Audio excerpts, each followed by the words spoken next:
A very good morning. Welcome to RANsquawk's morning briefing for Tuesday the 18th of May. In terms of the Asian session, pretty steady in terms of the equity markets. The Nikkei pretty much flat for the session, whereas the Shanghai Composite in China did see a bit of a run up towards the close and finished up just over 1%. In terms of the European session thus far, though, it has been some relative risk appetite across the board so far this morning.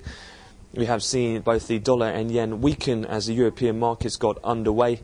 And at the moment, in terms of the European stock futures, all trading in positive territory, and the likes of the Greek bond, in terms of the Greek Bund to 10-year bond yield spread, that's currently quite a bit tighter this morning, as we have seen that amount being given to, or confirmed has been given to Greece today, which in turn has been used to pay off their €8.5 billion worth due on May 19th.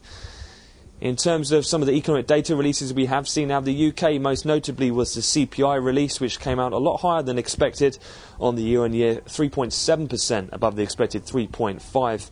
Did see a brief spike higher in the pound on that, or that has now been reversed, and consequently it did put some weight into gilt futures on the release. However, we've just seen the actual statement released from the Bank of England Governor Mervyn King. He said that oil prices, VAT rise, past falls in sterling largely account for the April CPI rise. Those temporary factors do mask the downward pressure on CPI from substantial spare capacity, though, according to Mervyn King in his letter to the Chancellor. Elsewhere, in terms of releases, the ZW survey did come out slightly weak on the headline, which was in line with earlier market talk. However, the outlook for the 6-month German recovery going forward does seem somewhat more positive.